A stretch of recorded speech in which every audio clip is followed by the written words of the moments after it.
আমরা যেহেতু হাসিনাকে হত্যা ঘটাতে পেরেছি, আমরা এই দেশটাকে আবার ঘুরে দাঁড় করাতে পারবো। আমরা দেখেছি ক্রমান্বয়ে খেলোয়াড়, লেখক, শিল্পী, সাহিত্যিক, কার্টুনিস্ট, কবি সবাই এই আন্দোলনকে একটা না একটা পর্যায়ে এসে সমর্থন জানিয়েছে। আমাদের সবার যারা সবার চোখের সঙ্গে কিভাবে ফেস্টিভ্যালের মসনদটা একটু একটু করে হয়ে গিয়েছিল সেটা আপনারা সবাই দেখছেন।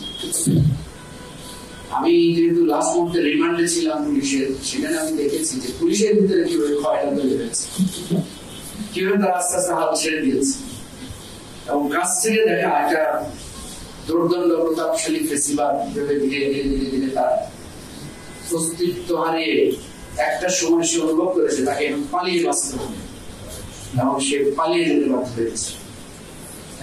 আমরা সৌভাগ্যবান, আমরা 47 দেখি নাই, আমরা পলাশীর যুদ্ধের গল্প শুনেছি, আমরা 69-এর অভ্যুত্থান হৃদয়ে ধারণ করেছি, মুক্তিযুদ্ধের গল্প শুনে বড় হয়েছি।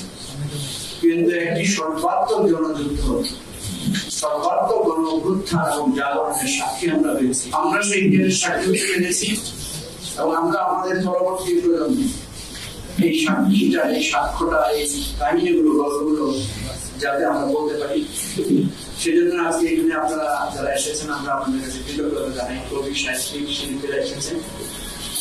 একটা জিনিস মনে রাখতে হবে, হতাশা অনেক কিছু বলা যাবে, কিন্তু সেই সফল হবে যে আশার গান শোনান, যে আশা তৈরি করতে পারে।